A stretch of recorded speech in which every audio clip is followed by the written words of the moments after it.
Good afternoon, Year 1, and welcome back to our story time. And we're going to continue reading our story called Mog the Forgetful Cat. And the author is Judith Kerr. Now, what can you remember about the story so far? We know it's about a cat and she's very forgetful. What happened in the story? Tell your parents or your brother and sister what happened in the story so far.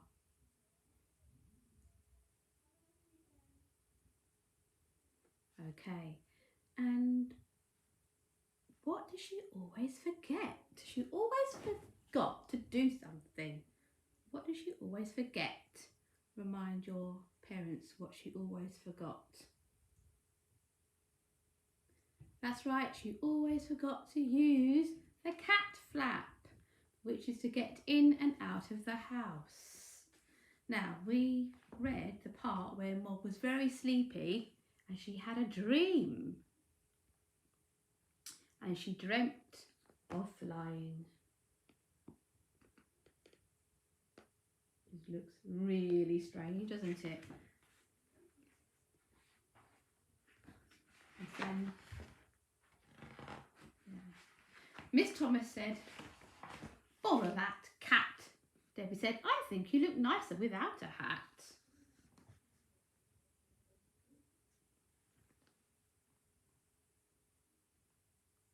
Debbie gave Mog her supper and Mog ate it all up.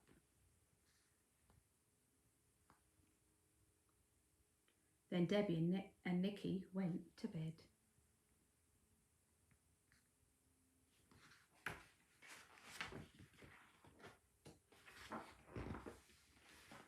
Mog had a rest too.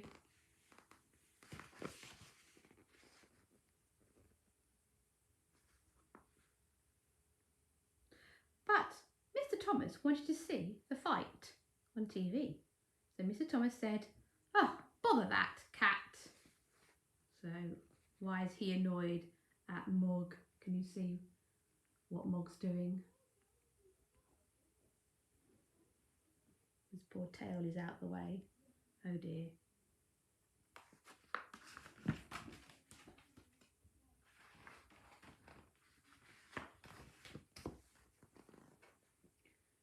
Mog thought, "Nobody likes me." Then she thought, "Debbie likes me." Debbie's door was open. Debbie's bed was warm and Debbie's hair was soft, like kitten fur. Mog forgot that Debbie was not a kitten.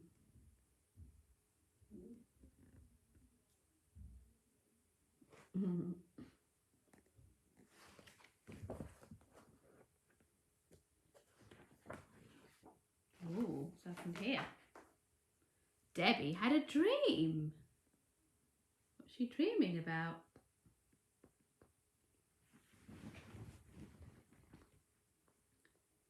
It was a bad dream. It was a dream about a tiger. Then the tiger wanted to eat Debbie. It was licking her hair.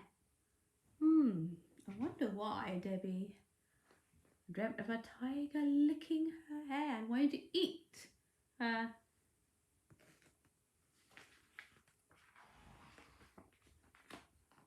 Debbie shouted.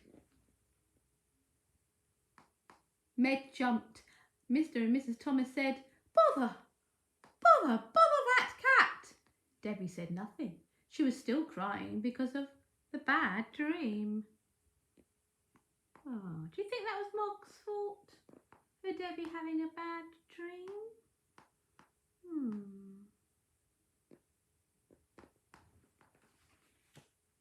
I don't think it was.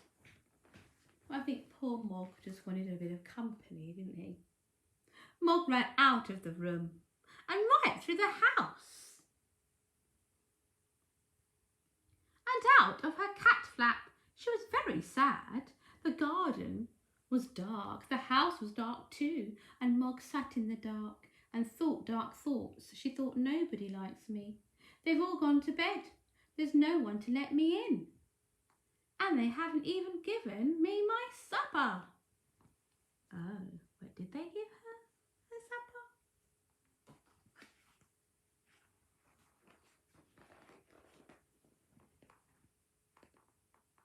Then she noticed something. The house was not quite dark. There was a little light moving about, and she looked through the window and saw a man in the kitchen. Meg thought, perhaps that man will let me in. Perhaps he will give me my supper. Who's this man? Let's look a little bit closer. Oh, he looks a bit strange. And he's not Mr. Thomas. So what is he doing in the house? Who do you think he is? She meowed her biggest meow. Of course, why did Mog meow? So she can get into the house as her way of saying, let me in. The man was surprised. He dropped his bag. Oh, he was very surprised. It made a big noise and everyone in the house woke up. Why did the bag make a big noise? What's in the bag? Oh, lots of things from the house. Mr. Thomas ran down to the kitchen and shouted, "A burglar!" The burglar said, "Bother that cat." Miss Thomas telephoned the police. Debbie let Mog in and Nicky hugged her.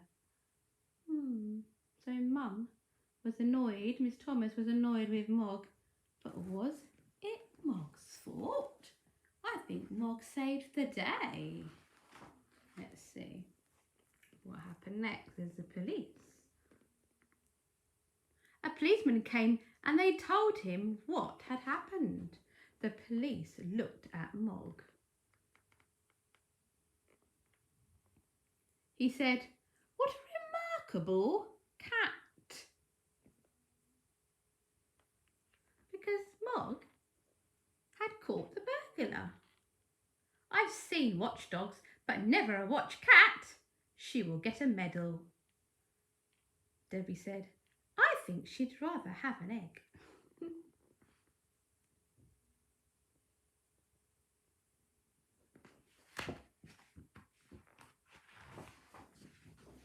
And there is Mog with her lovely medal. And it says, "To Mog for bravery." Mog had a medal. She also had an egg every day for breakfast. Mr. and Miss Thomas told all their friends about her. They said Mog is really remarkable. And they never, or almost never, said, "Bother that cat." So that is our story, and that's a lovely story of Mog the Forgetful Cat. And there are other stories of Mog, so we might read some other stories with Mog as the main character. So I hope you enjoyed that year one in our story. So I'm going to say goodbye now, and I'll see you. Have a really lovely weekend before I forget, and well done for this week, because I know it's been tricky to do online learning, to do remote learning at home and not be at school, but you've done it. You've done the first week, so well done. Keep it up. Help your parents do your learning by doing good listening. Okay, all right, I'm going to say goodbye and say goodbye to Milo, who's actually asleep. There he is. I'm not very good with this camera. There we go.